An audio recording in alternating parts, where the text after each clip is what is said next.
tales for dark nights.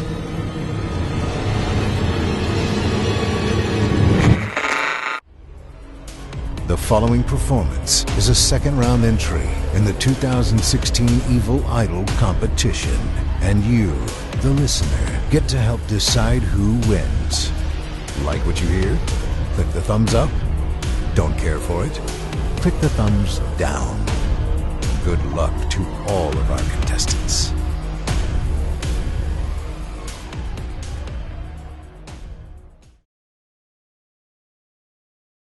The Humming, written and performed by Brindolyn McNair for Chilling Tales for Dark Nights and the Evil Idol competition. The first thing you should know about me is that I'm deaf. I've been this way since I was a teenager. The second thing you should know about me is that I've been living in my basement for the past month. I'm terrified of going upstairs because they might see me through the windows and... It all happened about 2 months ago. I was sitting in my backyard when it started, this humming. I didn't hear it, of course, but I felt it. An intense, rapid vibration tickling the soles of my bare feet as I sat in my backyard, drinking a beer and reading a book. The humming started so suddenly that I jumped a little and looked around for the source. Maybe a big truck or some other large vehicle was rumbling nearby. But I saw nothing that seemed to correspond with the hum. I live in a small neighborhood in a small town, and large vehicles are not a common sight. I walked to the front of my house and looked at my neighbors. A few people were standing in their driveways and front yards and were looking around, seemingly for the source of the strange humming. It was starting to get dark, and I knew I couldn't be of much help at detecting the source of the noise, so I started to head inside my house when I felt a hand on my shoulder, and in spite of myself, I jumped a little. I turned to see a handsome man named Clark Walker who had just moved in across the street from me a few weeks ago. I must have looked surprised or startled because he put his hands up as if he were surrendering. "Oh, I'm sorry," he said. He didn't know how to sign, but I could read his lips. Clark had a face full of sharp features with a very full mouth. I definitely didn't mind watching his mouth as he talked. I held up a finger, gesturing for him to hang on a second while I fished my phone out of my back pocket. Then I opened up a communication app and began typing.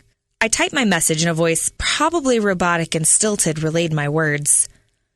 "It's okay," I told him. "Happens all the time. You're a lot less creepy than Mr. Fripp." I nodded my head toward the house to the immediate right of mine. Harold Fripp was in his late 60s and had a habit of snooping around the trash cans and mailboxes of other people on the street. "Well, that's a comfort," he said. Then his face grew a little dark, and his usually pleasant mouth drew into a tight frown. "Any idea what's going on?" he asked. Clark had distracted me from the hum, but as I looked down at my bare feet, I could still feel the vibrations coming up through the ground.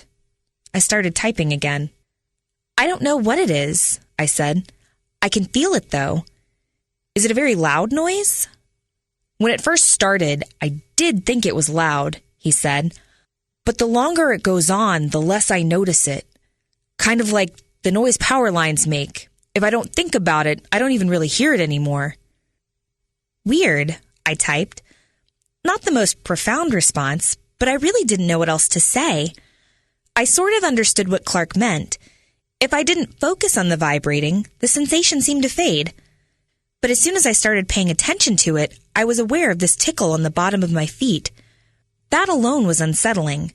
Not knowing what the source was or why it was happening was outright disturbing. "Yeah," Clark said. "Anyway, yeah. What I really wanted to ask you was if you'd come to my barbecue this weekend." I tried so hard to play it cool and not smile like a doofus. And I failed miserably. I nodded and signed, "Thank you." Clark smiled. "Hey, I know that one."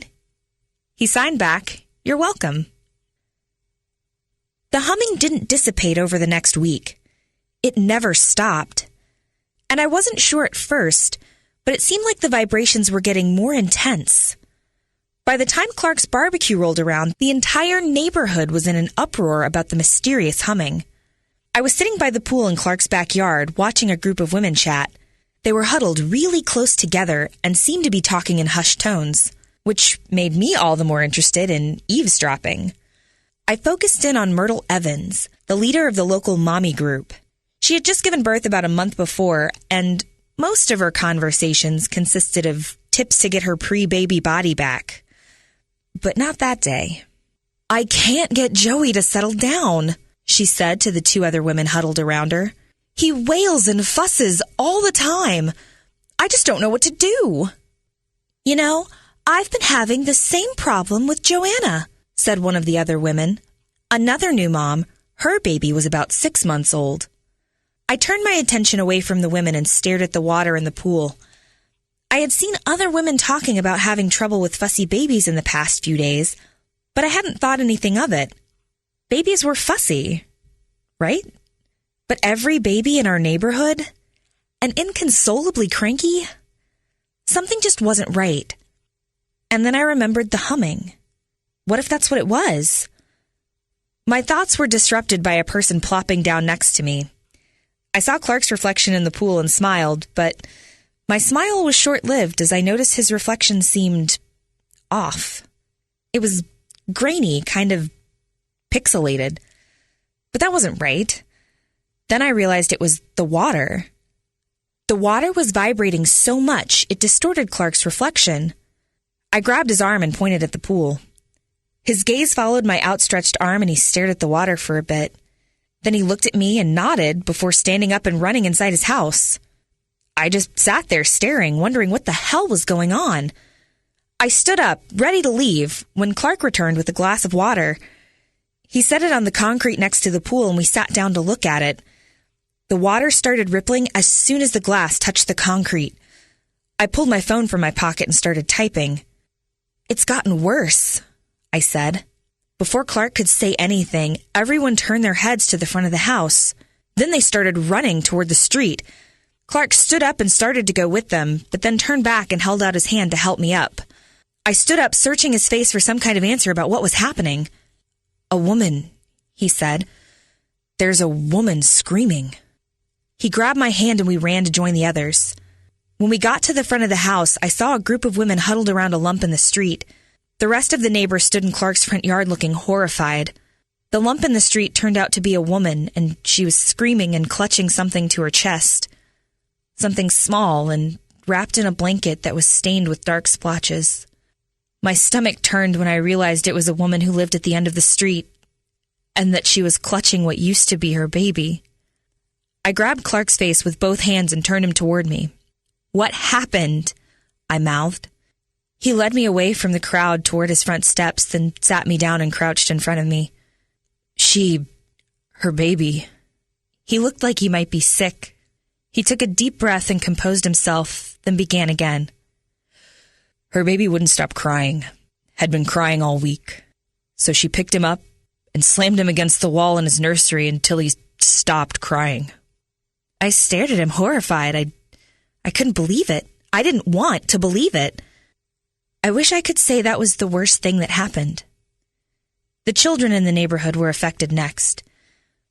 The humming was getting more intense each day. 2 weeks after it started, the kids in the neighborhood turned. They gathered in the cul-de-sac and just stood there. Then they started moving down the street like a pack of animals. I watched them from my window, thinking it was some sort of game, until they got to Mr. Fripp's house. He was lurking in his yard, watching Clark wash his car. He didn't even see the attack coming. The first child reached him and shoved him to the ground. Then, one after another, they descended upon him. They kicked at him and beat him as he lay on the ground, his hands over his head. And they continued their assault until the old man stopped moving.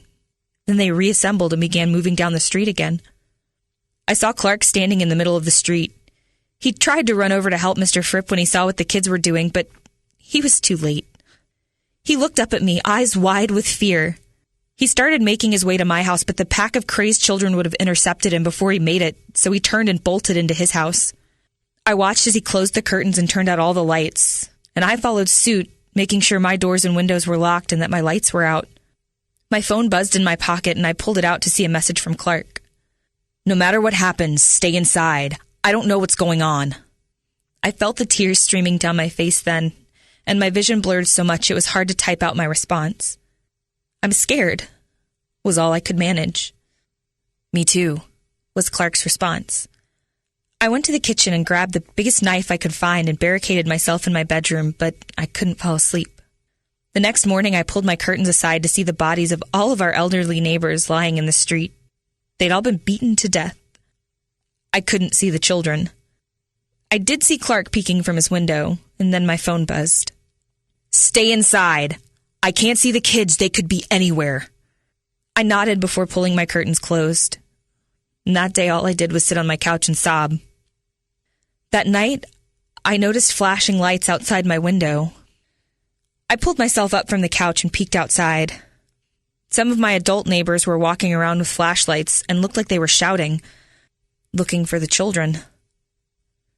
The bodies of our older neighbors were no longer in the street, but the bloodstains from their battered bodies remained.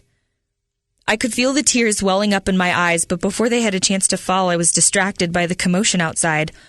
A handful of adults just dropped to the ground and began writhing, holding their heads in their hands. Some of them vomited.